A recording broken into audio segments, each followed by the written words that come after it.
Bonjour chers frères et sœurs de l'église de l'I-Jésus.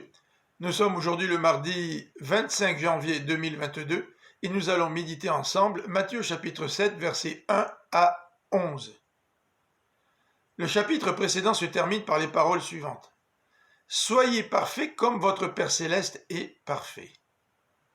Cette perfection devrait se manifester dans notre comportement. C'est la raison pour laquelle Jésus va adresser la question du jugement. Ne juge pas pour condamner, de peur que tu ne sois toi aussi jugé de la même manière dont tu as toi-même exercé le jugement envers autrui. Et Jésus va parler de la poutre et de la paille. N'essaye pas d'enlever la paille ou la poussière dans l'œil de ton frère alors que toi tu as une poutre dans le tien. Enlève tout d'abord la poutre de ton œil avant de t'occuper de l'œil de ton frère. Par contre, au verset 6, Jésus va nous encourager à exercer du jugement, non pas pour condamner, mais pour comprendre, pour discerner quelles sont les situations dans lesquelles nous nous trouvons. Jésus nous dit, ne donnez pas ce qui est sacré aux chiens, ni les perles aux pourceaux, de peur que ceux-ci ne se retournent contre vous et ne vous déchirent.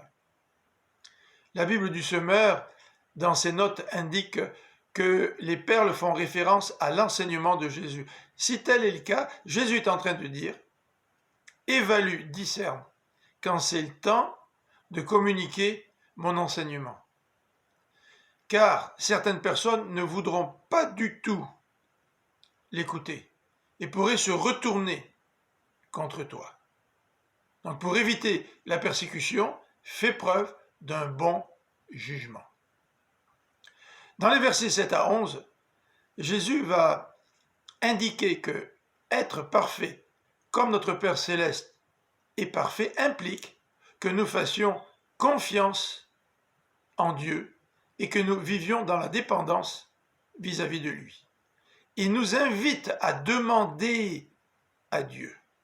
Demander, chercher, frapper, trois impératifs qui expriment la même idée.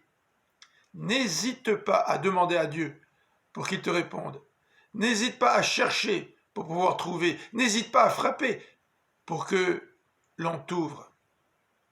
Dans les versets 9 à 11, Jésus va utiliser une expression à combien plus forte raison.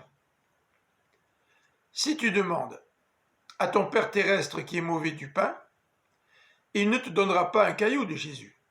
Si tu lui demandes du poisson, il ne te donnera pas un serpent. Alors à combien plus forte raison, si ton Père terrestre qui est mauvais répond à tes demandes, ton Père céleste, lui aussi, va répondre aux tiennes. Soyez parfaits comme votre Père céleste est parfait. Nous ne pouvons pas connaître cette perfection sans une dépendance et une confiance envers notre Père céleste. Je vous souhaite une bonne fin de journée. Que le Seigneur vous bénisse. À demain.